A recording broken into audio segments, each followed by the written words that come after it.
오늘 찬양 시간에 사랑하는 나의 아버지라는 찬양을 우리가 했잖아요. 저는 그 찬양을 할 때마다 한 장면이 떠오르는데, 저도 찬양 인도를 오랫동안 한 사람이어서 어느 날 어떤 제가 모르는 곳이었는데, 그 곳에서 수련회 같은 어떤 집회를 한다고 찬양을 인도해 달라는 부탁을 듣고, 제가 보통 저와 친숙한 공동체에서 찬양을 인도는 해봤지만 어느 곳에 가서 찬양을 인도하는 것은 처음 있는 일이라 어떻게 하지 하면서 가서 무슨 일이 있을지 모르잖아요. 그런데 갔을 때 첫 찬양을 사랑하는 나의 아버지를 했거든요. 근데 사랑하는 나의 아버지라고 부르는 그 한마디를 하는 순간 제 앞에 앉아 계신 그 함께 예배하는 분들이 단 한마디, 지금 한 절 지나갔는데 사랑하는 나의 아버지 지나갔는데 그때부터 막 눈물샘이 폭발을 한 거예요. 그 한마디를 불렀는데 왜 그렇게 사람들의 마음속에 울림이 있고 감동이 있었을까? 찬양을 인도하면서 좀 궁금하기도 했어요. 무엇일까 이것은? 근데 오늘 말씀을 준비하면서 오늘 말씀 속에 보면 이 사도들이 신문을 당하고 와서 동료들과 함께 자기들이 당했던 일들을 나누고 하나님께 소리를 높여 기도하는데, 그때에 기도드렸던 첫 마디가 대주제여라는 말씀이었거든요. 그 부름이었거든요. 대주제여. 그 한마디. 오늘 사실 여러분과 함께 나누고자 하는 그 말씀의 가장 중요한 부분, 오늘 제목이 기도와 사랑의 담대한 공동체, 담대한 공동체라는 것을 가지고서 여러분과 말씀을 나누려고 하는데, 무엇이 우리를 담대하게 만드는가? 무엇이 우리를 사로잡고 우리의 삶을 인도하는가? 무엇이 우리를 예배하게 만드는가? 거기에 있어서 가장 큰 것은 내가 하나님 아버지를 부르는, 내가 하나님 아버지를 향한 내 마음이 어떠한가 하는 것이거든요. 대주제여라고 부르며 기도했던 이들의 마음속에는 과연 하나님께 대한 어떠한 고백이 있었는가라는 거죠. 제가 아까 말씀드렸던 그 찬양을 시작하면서 사랑하는 나의 아버지를 부를 때에 그 부름부터 그 함께하는 찬양을 하는 분들의 그 눈물이 터져 나오고 마음이 하나님께 녹아내렸던 이유는 다른 이유가 아니라고 저는 생각을 해요. 내가 하나님을 어떻게 고백하는가? 내 앞에 계신 하나님은 어떠한 분이신가? 그 하나님을 향해 내가 어떠한 믿음을 갖고 있는가? 정말 여러분의 찬양을 받으시는 분이 여러분이 사랑하는 아버지, 나의 아버지이십니까?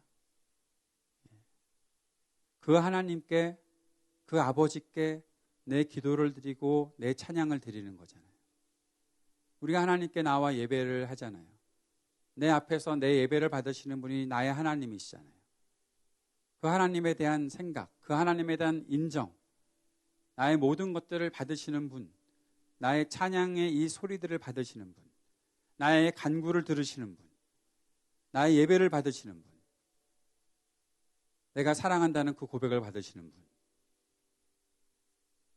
나의 헌신과 나의 모든 삶을 지켜보시고 붙잡아 주시고 늘 함께 하시는 분, 그분을 향해서 내가 사랑하는 나의 아버지라고 부르고, 그분을 향해서 나의 모든 것 되시는 주님이라고 부르고, 나에게 기쁨을 주시는 분이라고 부르고, 나의 치료자라고 부르고, 나의 창조자라고 부르는 그 하나님께서 항상 나와 함께 하시고 지금도 이 자리에 나의 예배를 받으시고 지금도 나에게 말씀하시는, 이진영 목사라는 사람을 통해서 제가 여러분께 말씀을 드리는 것이지만 이 말씀을 전할 수 있도록 움직이시는, 그리고 우리의 귀를 열어주시는 분, 그분이 나의 하나님이시다라는 그 고백을 가지고 있다면, 우리는 사실 이 순간을 그냥 별로 의미 없는 시간처럼, 아니면 그저 지나가는 시간처럼 그렇게 지나버릴 수는 없다라고 저는 생각합니다.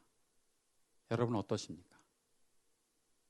오늘 찬송의 고백 하나하나에서 바로 여러분의 그 어떠한 상황도, 수많은 다양한 상황 속에서 우리가 이 예배의 자리로 나왔을 텐데, 한 주일 내내 외로움을 가지고 살았을 수도 있고, 한 주일 내내 분주하고 바쁨 속에서 살았을 수도 있고, 어떤 때는 심히 고통스러운 일들을 겪었을 수도 있고, 아니면 참 기분 좋은 일들이 한 주간 많았다 생각하면서 그렇게 이 자리로 왔을 수 있지만, 그런 어떤 모든 상황조차도 나에게는 하나님 앞에 나아가는 이 시간만큼은, 하나님과 나와의 관계만큼은 그 상황들이 나를 어찌할 수 없는 참된 능력을 가지신 하나님, 나의 창조주, 나의 치료 되시는 하나님, 그분을 향해서 내가 예배하고 있고 그분을 만나고 있고 그분께 나의 사랑을 고백한다고 그렇게 믿고 지금 이 예배의 자리에 있으십니까? 만약에 정말 그렇다면 우리가 오늘 이 시간 이후 우리의 삶은 달라져야 할 것이 참 많다는 생각을 하지 않으십니까? 오늘 그 주님을 우리가 만나게 되기를 바랍니다. 그 하나님께서 이 사도들에게 어떻게 역사하셨는지를 우리가 조금 더 자세히 살피고, 그들의 삶 속에서 역사하셨던 하나님이 지금 우리의 삶에서는 어떻게 역사하실지, 또 우리의 삶에도 이렇게 역사해달라고 간구할 수 있는 우리들이 되었으면 좋겠습니다. 베드로와 요한이 예수님의 이름을 증거하고 예수님을 선포했을 때, 복음을 전했을 때 그들이 잡혀가게 되었었습니다. 그들이 잡혀가서 신문을 당한 곳이 있는데 제사장들과 장로들이 모였던 곳이죠. 그곳은 산헤드린이라고 하는 공회였습니다.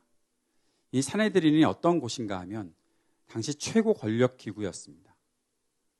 로마의 통치가 시작되기 전까지는 그들 안에 갖고 있는 그 권력을 통해서 죄인들에게 사형 선고까지도 할 수 있었던 곳이었습니다. 로마의 통치가 시작되면서 그들은 사형 집행을 할 수가 없었기 때문에 빌라도에게 예수님의 사형을 선고해달라고 그렇게 다른 우회로를 통해서 예수님을 십자가에 못 박는 일을 했지만, 그것 말고는 최고의 권력기구였습니다. 모든 사람들이 그 권력기구에서 정한 그 법대로 모든 일들을 행했습니다. 특별히 종교적인 일들, 하나님께 대하여 제사 드리는 일, 예배하는 일, 여러 규정들, 그것들은 이 산헤드린 70인의 그 공회에서 판결하고 판단한 대로 모든 것들을 행했던 곳입니다. 해외에 나가 살면서도 그들이 정해놓은 규정에 따라서 사람들이 그 일들을 행하는 것에 그것을 마땅한 일이라 생각하고 그 일을 행했던 곳이었습니다.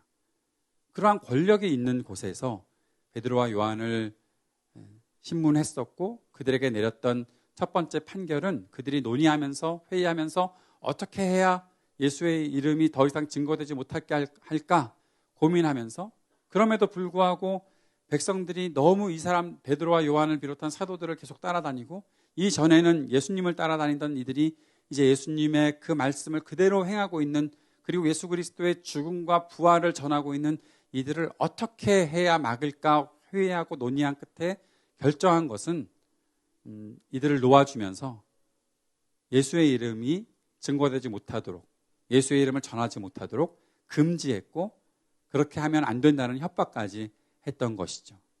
그러한 공회의 결정이 있은 이후에 이제 사도들은 놓여서 그 동료들에게 갔던 것입니다. 함께 그리스도의 복음을 전해야 하는 사도들, 또 제자들, 함께 모였던 사람들에게 갔던 것이죠. 그들에게 제사장들과 장로들의 말, 산헤드린의 말을 다 알린 이후에 그들이 했던 일들을 보게 됩니다. 그들이 했던 일이 무엇이었습니까? 풀려나서 그들은 하나님께 소리 높여 기도했던 것이죠. 기도하는 일, 그러면서 그들이 대주제여라고 부르면서 기도하고 있습니다. 이 기도하는 일에 그들이 주저하지 않았던 것을 보면서 저는 이들이 기도하는 것에 있어서 담대했다라는 표현을 쓰고 싶습니다. 그들은 산헤드린의 그 강력한 권력이 주는 그 강압적인 것들을 이겨낼 수 있는 통로를 더 담대히 가졌는데, 그 담대함은 바로 이들이 기도했던 것이죠. 사랑하는 여러분, 기도에 있어서도 담대함이 필요하다는 것을 알고 계십니까? 왜냐하면 우리가 기도하는 일을 막는 수많은 방해거리들이 있기 때문입니다. 외적으로도 오는 방해들이 많이 있겠지만 내적으로도 그렇습니다. 때로는 내가 기도하는 것인가, 염려하는 것인가, 의심이 될 정도로 내가 기도를 해야 되는데 계속 염려만 하고 있는 때도 있을 때가 있죠. 그리고 그 기도하는 자리를 방해하는 여러 가지 요소들이 있다는 것입니다.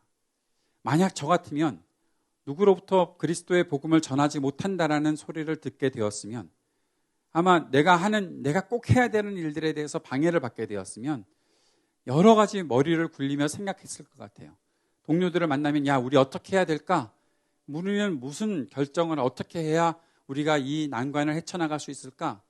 수없이 많은 논의들을 하지 않았을까 싶어요. 그런데 이들은 그런 논의들에 앞서서 하나님께 담대히 기도하며 나아갔다는 것이죠. 히브리서 4장 16절의 말씀에 보면 이런 말씀이 있습니다. 그러므로 우리는 긍휼하심을 받고 때를 따라 돕는 은혜를 얻기 위하여 은혜의 보좌 앞에 어떻게 나아간다고요? 담대히 나아간다라는 겁니다.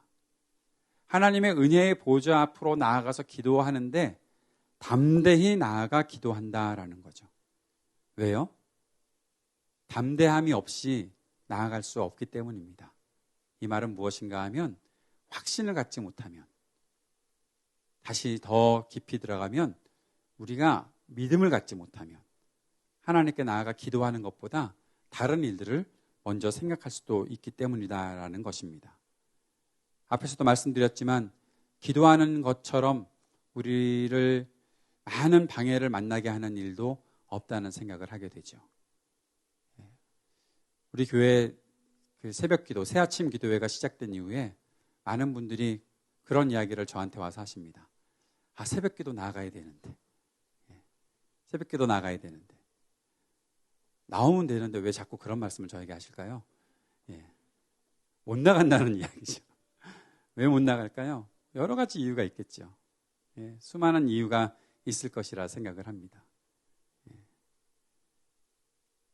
잠이 안 깨서 그럴 수도 있고, 또 몸이 아파서 그럴 수도 있고, 또 바빠서 그럴 수도 있고. 그렇다고 뭐 다 나오라는 뜻은 아니지만 새벽기도 말고도 우리가 기도할 수 있는 시간들을 마련하고 기도하는 것 자체가 참 어렵다는 거죠. 기도가 가장 쉬운 일 같은데 기도가 참 어려운 일입니다. 기도에는 담대함이 필요한 일입니다. 어떤 선교사님께서 예전에 저한테 그런 말씀을 해주셨던 것이 기억납니다.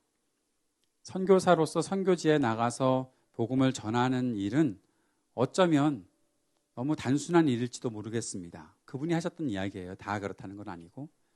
그런데 기도하면서 선교사님들을 후원하는 일은 정말 어려운 일인 것 같다는 그런 말씀을 해주시더라고요. 왜냐하면 그게 진짜 세상과 맞서 싸우는 일이기 때문에 그런 거죠. 자, 그때 우리가 생각해 봐야 될 것이 있습니다. 산헤드린이라는 최고 권력기관으로부터 협박을 받고 있던 사람들이 하나님께 기도하는 일에 더 담대하게 매달릴 수 있었던 이유가 무엇일까라는 것을, 그들이 하나님을 어떻게 부르는지에 대해 그것을 보면 우리가 알 수 있습니다. 그들이 하나님을 무엇이라고 부르며 기도했다고 나와 있습니까? 대주제여라고 불렀죠. 어려운 말이죠. 대주제여. 대주제. 무슨 뜻인지 아시는 분? 우리가 교회 다니면서 그 신앙생활을 눈치껏 하다 보면 이런 말이 내가 아는 말이다 생각하고서 넘어갈 수가 있어요. 저도 그랬던 것 같아요. 저도 이런 말을 보면서 한동안은 그냥 내가 아는 말이겠거니 했는데 어느 날 물어보면 모르는 말이었네? 뜻 몰랐었네? 라고 그런 생각이 들더라고요. 오늘 배워봅시다. 대주제라는 말은 뭐 영어로는 sovereign lord라는 말인데 한국말로 말하면 그 원래 그 안에 담겨있는 뜻은 무슨 뜻인가 하면 도전할 수 없는 권세를 지닌 통치자라는 뜻입니다. 대주제.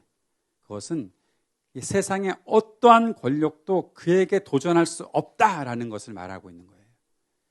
지금 산헤드린이라는 곳으로부터 위협을 받았어요. 금지령을 받았어요. 당시 최고의 권력기관으로부터 너희들은 예수의 이름으로 아무것도 해서는 안 돼라는 그러한 금지령을 받았어요. 그런데 제자들이 통치를 받고 있는 분은 어떤 분인가 하면 이 세상에 어떤 것도 그 통치에 대해서 도전할 수 없다. 그분이 누구십니까? 하나님 아버지.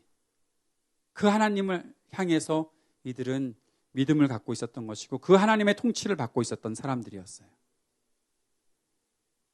여러분, 세상에서 이들에게 더 이상 아무것도 할 수 없다라고 말했던 그 권력 때문에 이들이 주눅들지 않았었던 이유, 그리고 더 담대히 하나님께 기도할 수 있었던 이유, 무엇 때문인지 아시겠죠? 그들이 믿고 있었던 하나님이 사내들인보다 훨씬 더 강한 권세를 갖고 계신 분이었어요.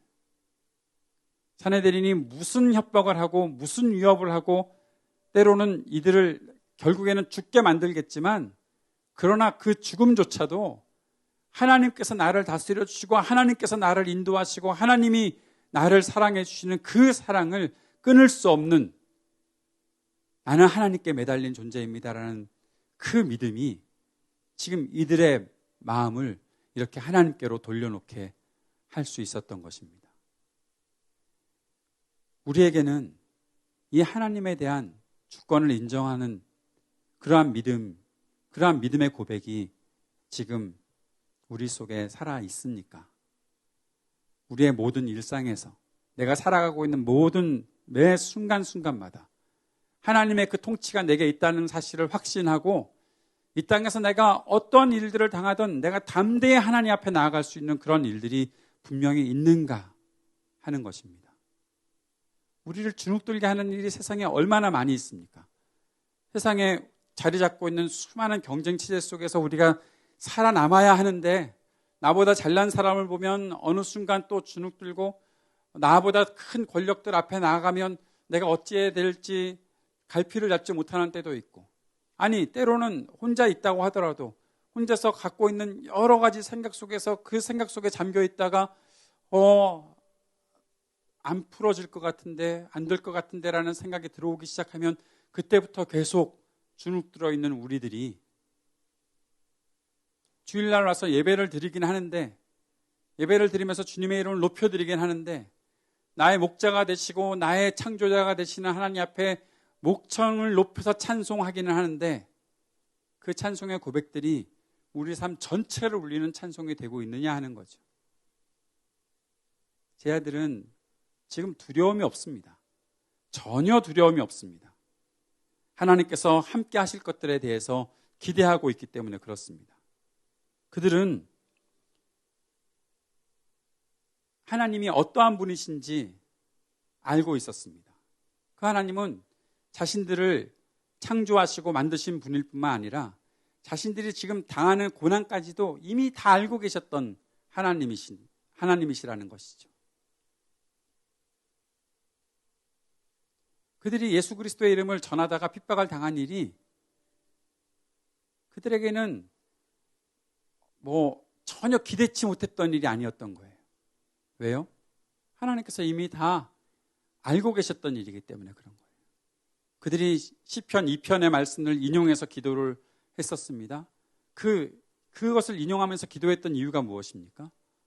그것은 이미 하나님께서 이렇게 예수 그리스도의 이름, 하나님께서 보내시는 그리스도께서 고난을 당하게 될 것, 그 고난을 당하게 하는 일들, 그 복음이 증거되는 것들을 방해하기 위해 세상의 군왕들이 다 헤롯과 빌라도를 비롯한 사내들인 권력까지 다 함께 합세해서 그렇게 그리스도의 복음을 방해할 것이다라는 것을 이미 하나님께서 말씀해 놓으셨고, 그 일들을 지금 자신들이 겪어가고 있는 것이다라는 사실을 알기 때문에 그런 것입니다. 전혀 몰랐던 일을 당하고 있었다면, 하나님도 몰랐던 일을 그들이 당했다면 그들이 엄청 당황스러웠을 것이고 어려웠겠지만, 이 일이 하나님께서 이미 예견하셨던 일이네. 그리고 예수 그리스도께서 제 아들에게 마지막으로 남겨주신 말씀 속에 세상이 나 때문에 너희를 핍박할 것이라는 말씀을 이미 이들이 다 알고 있었기 때문에 지금 그들이 당했던 이러한 고난들은 그들에게 아무것도 아니었던 것이죠. 그래서 그들이 기도했던 내용이 이런 기도입니다. 주여 이제도 그들의 위협함을 구워 보시옵고 또 종들로 하여금 담대히 하나님의 말씀을 전하게 하여 주시오며. 그들은 지금 자신들이 더 쉬운 길을 갈 수 있도록 이 세상의 최고 권력들이 다 무너지게 해달라는 그런 기도를 하지 않습니다. 나를 방해하고 있는 이들을 다 치워주십시오 라고 그렇게 기도하지 않습니다. 우리가 계속 복음을 전할 수 있게 해달라는 기도를 하는 것이고, 그렇게 하나님의 말씀을 더 담대히 전할 수 있게 해달라고 그렇게 기도했던 것입니다. 사도 바울도 똑같은 기도를 했었던 것을 보게 됩니다. 에베소서 6장 19절의 말씀에 보면 사도 바울이 사람들에게 기도 부탁을 이렇게 해요. 나를 위하여 구할 것은 내게 말씀을 주사 나로 입을 열어 복음의 비밀을 담대히 알리게 하옵소서 할 것이니, 옥에 갇혀 있는 사람이 내가 여기서 빨리 나갈 수 있게 해달라고 기도하지 않습니다. 내가 빨리 나가고 내 문제를 해결하는 것이 중요한 것이 아닙니다. 사도 바울에게도 끝까지 기도하는 것은 내가 주의 복음을 담대히 전할 수 있게 해달라는 것이 바로 그의 기도였던 것이죠. 30절에 오늘 말씀에 보면 제 아들은 계속 이렇게 기도합니다. 손을 내밀어 병을 낫게 하시옵고 표적과 기사가 거룩한 종 예수의 이름으로 이루어지게 하옵소서 하더라. 우리의 상황이 나아지게 해주십시오가 아닙니다. 우리가 가는 곳마다 사람들의 병을 낫게 해주시고, 우리가 가는 곳마다 주의 복음이 증거되게 해주십시오. 예수 그리스도의 이름이 전해지게 해주십시오. 이것이 그들이 기도했던 내용이었습니다.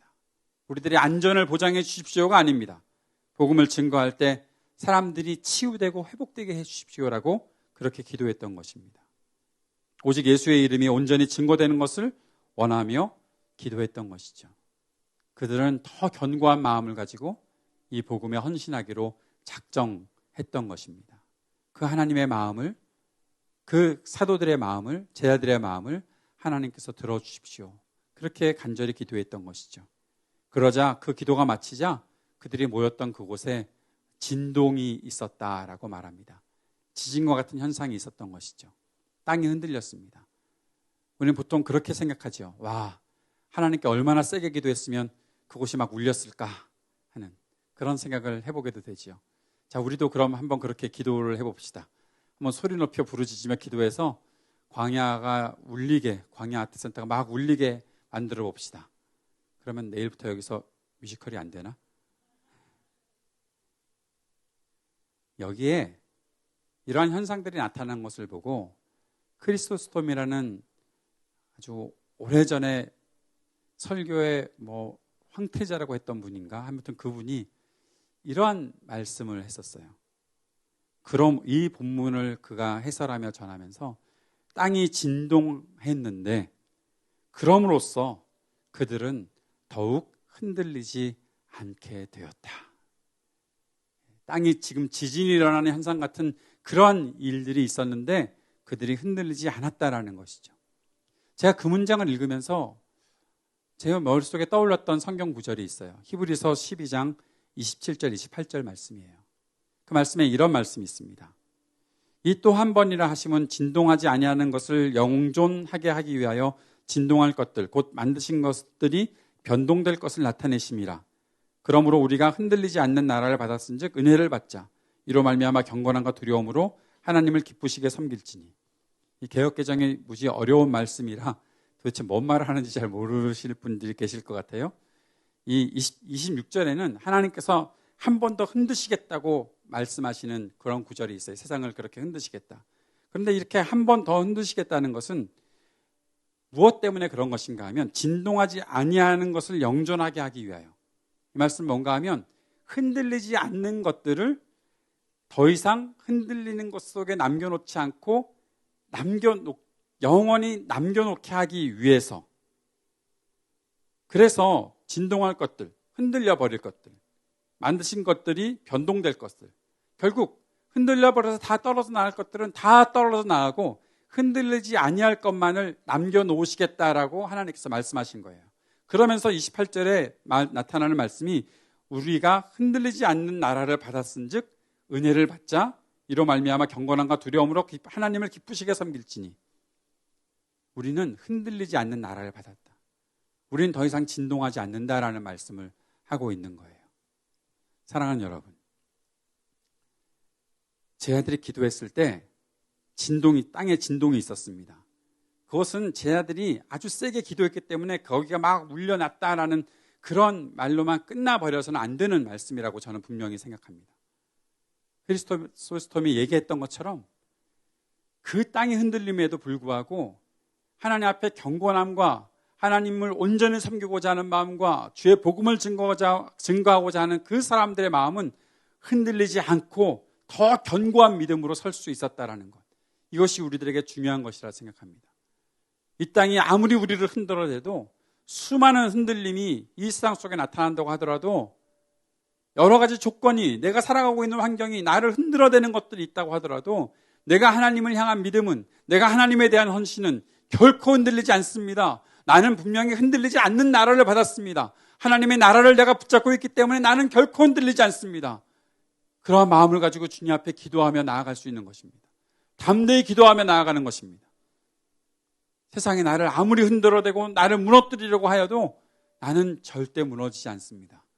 나의 믿음은 절대로 건드릴 수가 없습니다.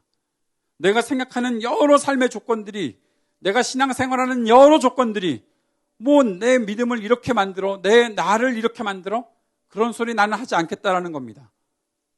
내가 하나님을 섬기고 있다면, 내가 하나님을 향해 마음을 두고 나아가고 있다면, 내가 주의 복음을 증거하는 일을 한다면, 하나님께서 내게 맡겨주신 일들을 감당한다면, 그 일이 어떤 일이 되었건 내가 주님의 일에, 주님께서 부르신 곳에서 내가 그렇게 헌신하고 있는 이 마음가짐들은, 그리고 나의 이 태도는, 그리고 나의 이 신앙의 길은 결코 흔들리지 않을 것입니다라는 마음을 갖고 주님 앞에 나아가는 것을 제 아들이 우리들에게 보여주고 있었던 것입니다. 우리에게 이런 믿음이 있기를 바랍니다. 우리가 흔들리지 않는 나라를 받은 사람들임을 믿고 끝까지 주님 앞에 기도할 수 있게 되기를 바랍니다. 제 아들의 이런 기도는 금방 응답이 되었습니다. 사도행전 5장 12절의 말씀에 보면 사도들의 손을 통하여 민간의 표적과 기사가 많이 일어나매 믿는 사람이 다 마음을 같이하여 솔로몬의 행각에 모였다라고 말하고 있습니다. 사도들이 그렇게 기도했잖아요.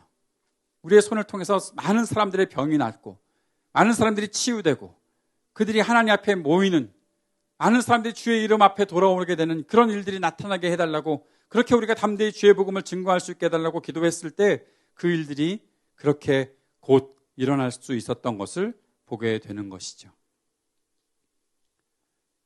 우리에게 이러한 기도의 응답도 속히 일어날 수 있게 되길 기대하고 또한 믿습니다. 그 마음을 가지고 우리가 담대히 주님 앞에 기도할 수 있다면 하나님은 우리를 통해서 그러한 일들을 이루어 주실 것입니다. 그리고 32절부터 오늘 나타나는 초기 기독교 공동체의 모습들이 보여집니다. 그들이 서로의 물건을 통용하는 일들, 자기 재물을 조금 더 자기 것이라고 여기지 않고 모두 다 내어놓고 함께 서로의 필요를 따라서 나누어 주었던 일들을 했던 것이죠. 어떠한 법이 이들에게 이러한 일들을 만들어 갔던 것도 아니었습니다. 어떠한 규제가 있었던 것도 아니었습니다. 그들이 결국 주님 앞에 기도하고 성령에 충만하고 주님을 믿는 믿음이 그러한 일들을 하게 만들었던 것입니다. 자기 재물을 자기 것으로 여기지 않고 내놓았는데 거기에 대한 구체적인 예가 오늘 읽었던 36절과 37절 말씀에 바나바가 했던 일들이 나타나 있죠. 아마 바나바가 했던 일들에 대해서는 5장의 아나니아와 삽비라의 일들과 좀 비교해서 후에 설명할 일이 있을 것이라 생각을 합니다. 그런데 우리가 여기서 한 가지 질문해 볼 것이 있습니다. 이 그리스도의 공동체는 어떻게 이런 일들을 할 수가 있었을까? 내 것을 다 팔아서 누군가의 필요에 의해 나누어 주고 그렇게 쓰임받도록 하는 일들, 그것이 어떻게 가능할까라는 거죠. 제가 어렸을 적에 자랐던 교회에 한 집사님이 계셨는데 그분이 성가대 지휘도 하시고 저희들을 가르쳐 주시기도 했고 그랬는데 제가 대학생 시절이었던 것 같아요. 그때 부흥회가 있었는데 부흥회가 끝나고 나서 들리는 이야기가 그 집사님이 자기가 갖고 있던 집을 팔아서 그 집에 전세로 사시고 그 나머지 돈을 다 교회에다가 헌금을 하셨다는 거예요. 그리고 선교하는 일에 쓰게 해달라고 그렇게 헌신하셨다는 거예요. 그 일이 어떻게 가능할까요? 뭐에 씌웠나? 뭐 잘못 받았나? 요즘 같으면은 뭔가 영적 보이스 피싱에 당한 것은 아닐까? 그런 생각이 들 정도로 어떻게 그런 일을 할 수가 있을까? 결국 그분은 선교사로 가셨어요. 지금도 볼리비아에서 선교를 하고 계세요. 자기 재산을 다 파는 거죠. 그리고 선교에 헌신했던 일을 하셨어요. 무엇이 그런 일들을 가능하게 할까요? 상황이 그런 상황들을 만들어 놓았을까요? 그들이 위기를 겪고 있었던 상황이니까 어쩔 수 없이 그 일들을 할 수밖에 없었다라고 생각을 하는 걸까요? 그건 우리와 비교해 보니까 그런 것이죠. 우리의 상황과 비교해 봤을 때 그들이 겪고 있던 상황들은 굉장히 위기의 상황인 것 같고, 위기의 상황에 그들이 그렇게 특별한 일들을 할 수도 있었겠다라는 생각들을 할 수 있을 것 같아요. 그런 생각은. 그러나 저는 그렇게 생각하지 않아요. 단순히 그것이 그들의 상황이 그렇게 그들을 움직인 것 같지는 않습니다. 그들을 그렇게 움직였던 것은 그들이 부르고 있었던 대주제이신 하나님이십니다. 그들이 하나님을 믿고 있었기 때문에 그 일들이 가능했던 것입니다. 그들이 하나님의 말씀을 따랐기 때문에 그 일이 가능했던 것입니다. 그들의 모든 삶이 하나님께 묶여 있었기 때문에 그 일이 가능했던 것입니다. 오늘 말씀해 보니까 가난한 사람이 없었다라고 얘기합니다. 그들 중에 가난한 사람이 없었다. 가난한 사람이 없었다? 이 가난한 사람이 없었다는 말씀에 구약에 똑같이 적혀 있는 말씀이 하나 있습니다. 신명기 15장 4절 5절 말씀입니다. 여기 보면 이런 말씀이 있습니다. 네가 만일 너의 하나님 여호와의 말씀만 듣고 내가 오늘 너에게 내리는 그 명령을 다 지켜 행하면 너의 하나님 여호와께서 너에게 기업으로 주신 땅에서 네가 반드시 복을 받으리니 너희 중에 가난한 자가 없으리라. 너희 중에 가난한 자가 없으리라. 어떻게 하면? 네가 하나님의 말씀만 듣고 하나님께서 명령하신 것을 다 지켜 행하면 네가 복을 받고 그 안에서 너희 공동체 안에서 가난한 사람이 없게 될 것이다 라고 말씀하셨던 겁니다. 사랑하는 여러분, 가난한 자가 없었던 것이 어떤 규제를 통해서 일어났던 일이 아니었습니다. 그들이 하나님의 말씀을 따랐기 때문에 그런 것입니다. 하나님의 말씀이 무엇입니까? 너희 하나님 여호와를 마음과 뜻과 힘을 다해서 사랑하고 그리고 너희 이웃을 너희 몸처럼 사랑하는 것. 그것이 하나님의 뜻을 행하는 것인데 그 말씀대로 살려고 했던 하나님 백성 공동체는 그 가난한 사람이 없을 수밖에 없는 거죠. 왜냐하면 무엇인가 필요한 사람이 있으면 사람들이 함께 그것을 나누니까요. 함께 그것들을 같이 공용으로 쓰니까요. 가난해서 누군가는 결핍하고 누군가는 아무것도 할 수가 없고 능력이 많은 사람들은 많은 일을 할 수 있는 것 같고 그런 일들로 사람들이 평가되지 않으니까요. 그렇게 구별되지 않으니까요. 누구는 부자이니까 많은 것을 할 수 있는데 나는 가난하니까 아무것도 못해서 교회 안에서도 주눅들어 살지 않으니까요. 서로가 서로의 필요를 따라 채워주니까요. 그 모든 일들의 기준이 하나님의 말씀을 따르는 것에 있었으니까요. 그러니까 가난한 자들이 없게 되었던 것입니다. 어떻게 이런 일들이 가능합니까?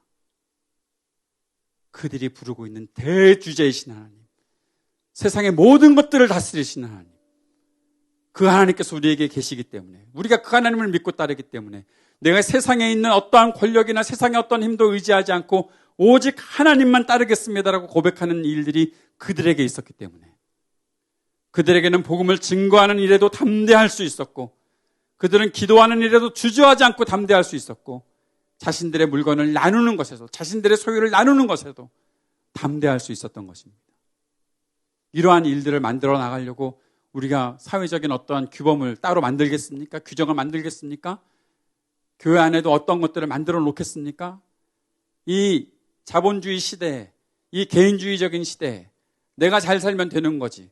뭐 남들까지 내가 뭐 신경 쓸 것이 있나라고 생각하고 각자 다 자신의 안전만 추구하며 사는 이런 시대에 자신의 생존을 위해서 애쓰고 그것에만 몰두하고 있는 이런 시대에 가난한 사람들이 없도록 만들어나는 일이 그것이 어떻게 어떠한 법을 세워놓으면 가능해지는 일일까요?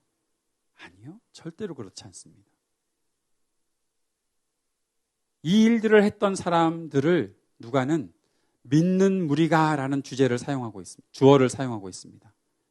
이들은 하나님을 믿는 사람들이었습니다. 하나님의 살아계심을 믿는 사람들이었습니다. 하나님의 역사하심을 믿는 사람들이었습니다. 하나님이 어떠한 분이신지 아는 사람들이었습니다. 그들은 하나님을 믿었기 때문에 이렇게 이 일들을 할 수가 있었습니다. 그들은 성령 충만한 사람들이었습니다. 성령 충만하다는 것은 기도를 소리 높여 하는 것이 성령 충만한 것이 아닙니다. 그것만 성령 충만이라고 말하면 우리의 목은 나만하지 않을 겁니다. 우리의 목소리가 좋을 수가 없습니다.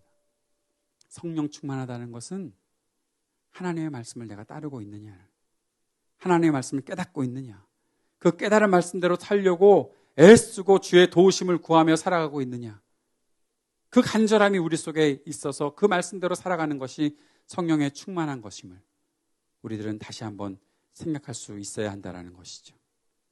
사랑하는 여러분, 믿는 무리, 믿는 사람, 이제 그 믿는 사람들을 옛날 이야기 속에 나타나는 사도들과 제자들에게만 국한시키지 말고 이제 우리에게로 가져와 봅시다. 하나님께 모든 것을 맡기고 살아가는 그러한 믿음이 우리들에게 있길 바랍니다. 믿음이 무엇입니까? 믿고서 천국 가는 것입니까? 예, 맞습니다. 그런데 성경이 우리들에게 가르쳐주는 믿음은 단지 그것만을 이야기하는 것이 아니라 지금 내가 나의 일상을 살아가는 순간 오직 하나님을 의지하고 살아가느냐, 하나님께 모든 것을 맡기고 살아가느냐, 그것이 진정한 믿음, 그리고 그것이 진정한 성령 충만하다는 것을 우리들이 깨달아 알고 그 일들을 할 수 있어야 된다는 겁니다. 우리의 믿음이, 우리의 성령 충만함이 우리를 담대한 삶으로 이끌어가는 그러한 삶이 될 수 있기를 바랍니다. 우리가 그런 은혜를 누리고 살아가는 하나님의 사람들이 될 수 있기를 바랍니다. 그 예를 제가 오늘 여러분께 한 사람을 소개시켜 드리고 싶어요. 지난 주간에 우리가 묵상했던, 새아침 기도회 때 묵상했던 요시야라는 왕입니다. 저는 이번 기회에 요시야를 정말 다르게 보았습니다. 요시야에게 반했습니다. 제가 아들을 낳는다면 요시야라고 이름을 붙이고 싶은 마음이 드는데 그건 불가능한 일 같아서 제 손자를 보게 되면 요시야라고 이름을 짓고 싶습니다. 그러니까 시온이는 딴 이름 없다, 이제 요시야, 그냥 요시야로. 아니, 저보다 먼저 아들을 보실 분들은 요시야라고 정해놓으시면 어떨까 싶어요. 그가 어떤 왕이었는지 여러분 지난 주간 혹시 묵상하시면서 보셨습니까? 요시야가 개혁을 일으킨 왕입니다. 보통 이 열왕기하에 나오는 왕들이 여호와 보시기에 정직하게 행하였으나 뭐뭐뭐는 안 했다라고 나오는데, 하나님 여호와 앞에 정직히 행하여 그 다음에 계속 이어지는 일들을 했다라고 하는 왕이 몇 명 안 되는데 그 중에 히스기야 그리고 요시야가 대표적인 왕입니다. 그런데 히스기야보다 더 강력한 왕이 요시야였거든요. 히스기야가 다 개혁을 일으키고 산당들을 다 헐고 막 그 우상들을 다 없앴는데 그 아들이 왕이 되면서 또 막 산당들을 세우고 우상들을 만들고 그랬어요. 말도 안 되는 일들을 하고 있는 거죠. 그랬더니 요시야가 다시 왕이 되어서 그 산당들을 헐고 개혁을 일으켜요. 그런데 그 모든 것의 기준이 어디 있었나 하면 그가 성전을 수리하던 중에 율법책을 발견한 거예요. 그리고 율법책을 읽었어요. 그리고 나서 모든 것이 바뀌기 시작했던 거예요. 8살 때 왕이 됐어요. 뭐 아무것도 모르는 때 왕이 되어서 그 통치자의 자리에 있었던 것이죠. 그러다가 18해가 지났어요. 그러니까 26살쯤 되었을 때 성전을 고쳐야 되겠다. 왜냐하면 성전이 우상들 때문에 더럽혀졌으니까. 그래서 성전을 고치다가 성전에 숨겨졌던 율법책을 가져다 줘서 그것을 읽게 되었는데 읽자마자 옷을 찢고 회개를 했어요. 왜 그랬을까? 그동안 이 율법책에서 말씀하신 것을 백성들이 아무것도 하지 않고 있었던 것을 알았기 때문에. 그리고서 그가 개혁을 일으키기 시작합니다. 그 개혁이 얼마나 철저한 개혁이었는지 모릅니다. 얼마나 담대한 개혁인지 모릅니다. 산당들을 다 제거합니다. 그 산당들을 제거하는 것이 어디까지 가나 하면 자기 나라도 아닌 북이스라엘 왕국, 이미 망한 왕국에 가서 그곳에 있는 산당까지도, 그들이 자신들의 민족이 아직도 살고는 있으니까, 망했지만 살고 있으니까 그곳에 가서도 그 산당들을 다 헐어버리는 일들을 그가 했던 것입니다. 그것까지 하라고 누가 뭐라 그럽니까? 그것까지 안 한다고? 지금 내가 통치하고 있는 남쪽 유다만 해도 칭찬받을 텐데 아니에요. 그것까지도 다 하는 거예요. 심지어 어떤 일까지 하나 하면 유월절을 지키기 시작합니다. 우리의 생각에는 유월절은 이스라엘 민족에서 계속 지키지 않았을까? 아니요. 사사기 시대부터 지금까지 유월절을 지킨 일이 없대요. 그 말은 뭘 말하는가 하면 다윗도 유월절을 지키지 않았던 거예요. 왜 안 지켰을까요? 율법책을 샅샅이 읽지 않았으니까 그랬겠죠. 하나님의 말씀을 읽었던 요시야가 유월절을 다시 지키는 운동을 시작했던 것입니다. 그리고 제가 볼 때 있었던 하이라이트, 이집트 왕과 싸우다가 죽어요. 바로 누구에게 죽임을 당합니다. 왜요? 이집트가 아수르를 정벌하겠다고 나가는데 그것을 막았어요. 이집트와 싸웠던 거예요.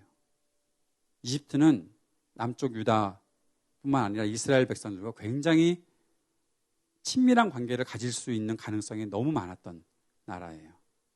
그러나 하나님께서는 출애굽 때부터 시작해서 계속 반복적으로 말씀하신 것이 있어요. 이집트를 의지하지 말라라는 거예요. 요시야는 대외적으로 정치적으로 볼 때 이집트와 손잡으면 좋을 것이 많았음에도 불구하고 그 이집트를 막아서요. 그리고 결국 죽임을 당해요. 사랑하는 여러분, 그의 담대함이 그를 이렇게 하나님 앞에 철저한 사람으로 만들어갔던 거예요. 그런데 어떻게 그런 일들이 일어나는지 아세요? 그가 위험한 책을 읽었기 때문이에요. 하나님의 율법책을 발견하고 읽었기 때문이에요. 하나님의 말씀을 그가 읽었기 때문이에요. 성경을 읽었기 때문이에요. 성경을 읽는 사람에게 하나님께서는 담대함을 주시는 거예요. 성경을 마음을 다해서 읽고 하나님께서 주신 그 선물인 하나님의 말씀을 가까이 하는 사람에게 하나님께서는 그런 용기를 주시는 거예요. 철저함을 주시는 거예요. 끝까지 하나님께서 그만이라고 하실 때까지 그 말씀을 의지하는 사람은 끝까지 그 말씀을 붙잡고 살아갈 수 있게 되는 거예요. 사도들은 담대한 믿음의 공동체를 이루고 있었습니다. 그들이 서로를 사랑하는 것에 있어서도 담대했습니다. 그들이 하나님께 기도하는 것에 있어서도 담대했습니다. 그들이 하나님의 복음을 증거하는 일에 있어서도 조금도 주저함 없이 담대했습니다. 그러한 담대함과 용기가 어디에서 나오겠습니까? 내가 오늘 말씀을 들었으니까, 내가 오늘 주일날 예배를 드렸으니까 한번 담대해 볼까? 그 정도, 여러분 아시죠? 그 정도는 언제 무너지는지. 오늘 밤에 다 무너지게 됩니다. 밥 먹고 나면 다 사라질 것입니다. 조금 더 오래 가는 사람이 물론 있을 수도 있겠죠. 내일 아침까지. 그럼 내일 일터에 가면 또 다 사라지게 되겠죠. 그러나 사랑하는 여러분, 그 정도 담대함을 하나님께서 요구하시는 것이 아닙니다. 우리에게 물으십니다. 너 끝까지 나만 믿고 나를 따를 수 있느냐? 내가 너에게 말하고 있는데, 내가 너에게 준 성경을 통해서 매일매일 너에게 말하고 있는데 너 이 말씀 붙잡고 끝까지 용기 낼 수 있느냐?